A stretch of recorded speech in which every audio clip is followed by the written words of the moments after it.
રાજકોટ શહેરની અનેક ખાનગી શાળાઓના ધોરણ 10નું હજી તો રિઝલ્ટ આવતીકાલે આવનાર છે. પહેલા જ લગભગ વેકેશન બેચ ચાલુ કરી નાખી છે. અમને છેલ્લા 2 દિવસથી અનેક વિદ્યાર્થીઓના અને એના વાલીઓના ફોન આવ્યા છે કે વેકેશન રાજ્ય સરકાર જે જાહેર કરે છે એ વેકેશનની જાહેરનામાનો ભંગ કરીને અનેક રાજકોટની ખાનગી શાળાઓ નામચીન છે અને અનેક નાની મોટી શાળાઓ છે કે વિદ્યાર્થીઓની પાસેથી વેકેશન બેચના નામે 30,000, 35,000, 38,000 એવી વેકેશન બેચના નામે ફી લઈ અને વિદ્યાર્થીઓને શાળા પર બોલાવી રહી છે. અત્યારે સમાજની અંદર વિદ્યાર્થીઓની આત્મહત્યા અને શૈક્ષણિક ભારને લીધે બનતા અનેક પ્રકારના કિસ્સાઓને લીધે સમાજ માટે આ ચિંતાનો વિષય છે. ત્યારે શાળા સંચાલકો એ પોતાની ફીની લાલચે વેકેશન બેચ નામની એક નવી પદ્ધતિ અપનાવી છે. પહેલા વેકેશન બેચ મફતની અંદર કરાવતા હતા, પરંતુ અનેક ખાનગી શાળાઓ હવે વેકેશન બેચના નામે JEE નીટના નામે વિદ્યાર્થીઓ પાસેથી ફીઓ ખંખેરવાનું ચાલુ કર્યું છે.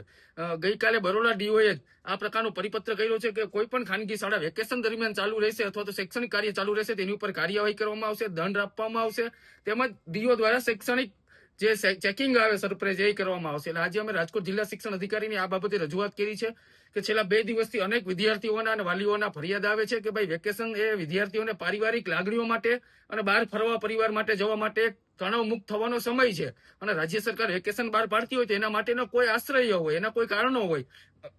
મનોવૈજ્ઞાનિક રીતના વેકેશન વિદ્યાર્થીઓ માટે ખૂબ જ અગત્યનું છે, કારણ કે તેઓએ 10મું ધોરણ અથવા તો 12મું ધોરણ કર્યું હોય તો આખું વર્ષ દરમિયાન તનતોડ દિવસ રાત મહેનત કરી હોય, એ પછી વેકેશન ગાળા દરમિયાન એ પરિવાર સાથે તણાવ મુક્ત રહે, નાના મોટા વેકેશનની અંદર બહાર ફરવા જાય એટલે મેન્ટલી સ્ટ્રેસ છે એ દૂર થઈ શકે. પરંતુ રાજકોટની શાળાઓ આ બધું અવગણીને પોતાની ફી માટે વિદ્યાર્થીઓને ખોટો મોનોપોલીનો ભોગ બનાવી અને આ નવી સિસ્ટમ ચાલુ કરી છે. અમે DOને રજૂઆત કરી છે કે આનું અમલીકરણ ફરજિયાત થવું જોઈએ, સરપ્રાઇઝ વિઝિટિંગ થવું જોઈએ.